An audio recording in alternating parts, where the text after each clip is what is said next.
My name is Elias Vance. My work is to record the things the civilized world chooses to forget. Places erased from Google Maps. Local legends whispered, but never spoken aloud. And it was this cursed profession that led me to a letter with no address, no sender. A single black postcard with only one handwritten line. We await you at the Obsidian Inn. No phone number, no coordinates, just an invitation. And I, a hunter of truths buried in darkness, accepted. The journey ended in a valley at the northern border, swallowed by cold and fog. The last village I passed through, Glacia, was home to people with hollow eyes and trembling fingers that pointed toward the mountain pass. They did not speak of the Obsidian Inn. They only shuddered when I mentioned it. After 3 hours of walking through a frozen fir forest, it appeared. The Obsidian Inn. It was not a hotel. It was a fortress carved from black stone, brutal and windowless, except for a single filthy pane at the very top. The entire building seemed to devour light, casting everything around it into gray, suffocating gloom. Its architecture was wrong, angles bent against reason, floors stacked like a madman's dream, as if the building itself had been birthed in a nightmare. I pushed open the heavy oak doors. No welcoming bell. Just a wet, grinding sound, as though I was stepping through layers of ancient ash. The reception hall was small, freezing. It smelled of rot, dust, and the metallic tang of frozen blood. Light came from a single oil lamp, its glow stretching grotesque shadows across the towering ceiling. And behind the desk, she stood. The girl smiled, a flawless smile. No wrinkles, no joy, no emotion. She looked sculpted from porcelain, with hair as black as obsidian, cascading perfectly. I tried to guess her age, but could not. 30? 100? "Welcome, Mr. Vance," she said. Her voice was soft, yet it echoed as though spoken from a distant cavern. "You knew I was coming?" I asked. The smile did not falter. "We know all who are invited. My name is Lyra." It felt as though I was speaking not to a person, but to a perfectly programmed recording. And then I saw her eyes. They were not brown, not blue. They were a dull ashen gray that reflected no light. They didn't just look at me. They looked through me. I felt her rifling through every fear I had ever buried, every secret I had locked away, every regret that had defined my life. A stabbing pain pierced my temples like 1,000 icy needles. "Your key, room 213, Lyra said. Her hand slid forward an ancient brass key, strangely cold, carved with symbols I did not recognize. Then, leaning closer, her smile stretched wider, something old, something hungry peering through it. "And one rule, Mr. Vance, a rule every guest must follow. Do not disappoint us. Do not look down the hallway after midnight." I forced a laugh, trying to sound bold. "Of course, ghosts, old legends, I've heard it all." Lyra did not move, did not blink, and in that terrible moment, I knew. She was not warning me of a legend. She was warning me of herself. The elevator was a rusting coffin of iron, stinking of oil and ozone. It screamed as it carried me upward.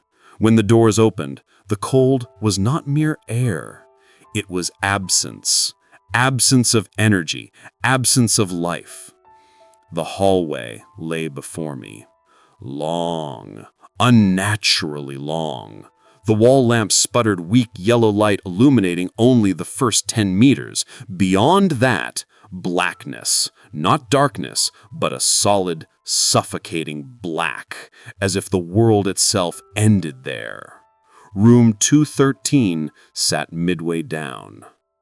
The room was narrow, cold, and reeked of dust and rusted iron. I locked the door. The click of the lock sounded final, like a cell closing. A single bed, a desk, an ancient wardrobe slick with damp rot. A cracked mirror on the wall reflected my face, tired, hollow. When I blinked, my reflection blinked a fraction too late. My chest tightened. I unpacked slowly, setting my recorder on the desk and switching it on. Its red light blinked, waiting. When I turned back, the wardrobe door stood ajar. I was certain I hadn't touched it. My throat dried, muttering, "Just old wood!" I shoved it closed and wedged a chair against it. But when I turned again, the desk drawers had slid open just enough to show black gaps. My eyes darted to the hallway beyond the door, and I knew my skepticism had died in the lobby. I was prey now. The clock ticked toward midnight. 12, 0, 0, 0. No bells, no thunder, just silence. A silence so heavy it devoured even the sound of my own heartbeat. My recorder blinked, but the audio later proved it captured nothing in that moment. Then the footsteps, bare, wet, dragging across the wooden floor outside my door. Slide, stop, slide, stop. Like flesh dragged across the boards. I held my breath, told myself it was the wind. The footsteps stopped directly at my door. And then the whisper. So close, so intimate, as if lips were pressed to the keyhole. C-O-M-E. Not Lyra's voice. This was dry, brittle, the voice of ash and bone ground together into sound. My body froze, sweat streamed cold down my spine. Then again, louder, personal. Elias. My name, spoken by a tongue not human, a tongue soaked in centuries of hunger. I snapped. Courage, curiosity, and madness ignited in me all at once. I opened the door. The hallway was no longer a hallway. It was a mile-long tunnel lined with identical doors. Lamps glimmered faintly like dying stars, and at the far end, it. The shifting shadow. It writhed without form, a black gravity bending the space around it. It was not waiting, it was simply there, and its presence dragged me forward, against my will. Step after step, each door identical, yet subtly wrong, a scratched number, a deeper crack, as if the same door repeated, mutating. From one cracked door came the muffled sobs of a child, drowning in silence. From another, an old colleague of mine hammering his head with a pan in an impossible kitchen, his face lost, his eyes pleading. Each door clawed at my guilt, at my failures, at my secrets. The shadow whispered in my own voice, "You left them, you abandoned them. Regret."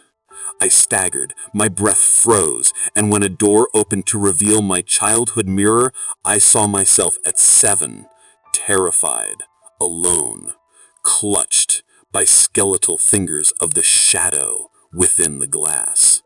I screamed. The mirror dissolved. The hallway collapsed into chaos. Doors slammed. Claws scraped closer. The shadow surged after me, distorting, growing, devouring every scrap of light.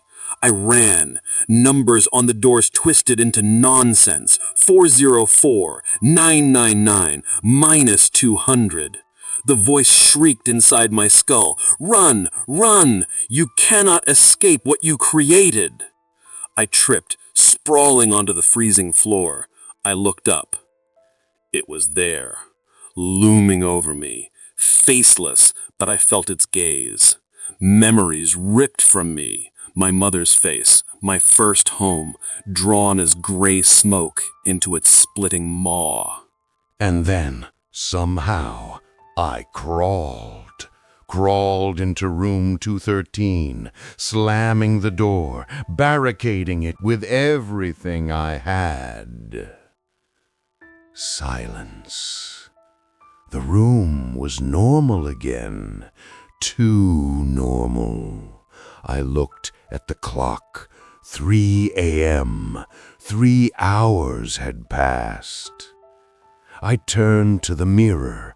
My reflection was crying, bloodshot, broken. Then it smiled. I was not smiling. It was Lyra's smile, cruel, timeless, predatory. I staggered back, crashing into the wall.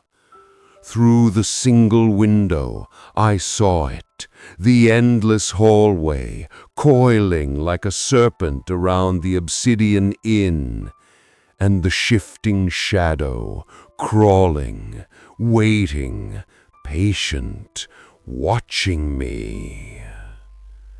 I packed at dawn, left without a word. I never saw Lyra again. I survived, but I did not escape. Now, back home, I write these words, but every night, at midnight, I hear them again. The dragging footsteps, the whisper at my door.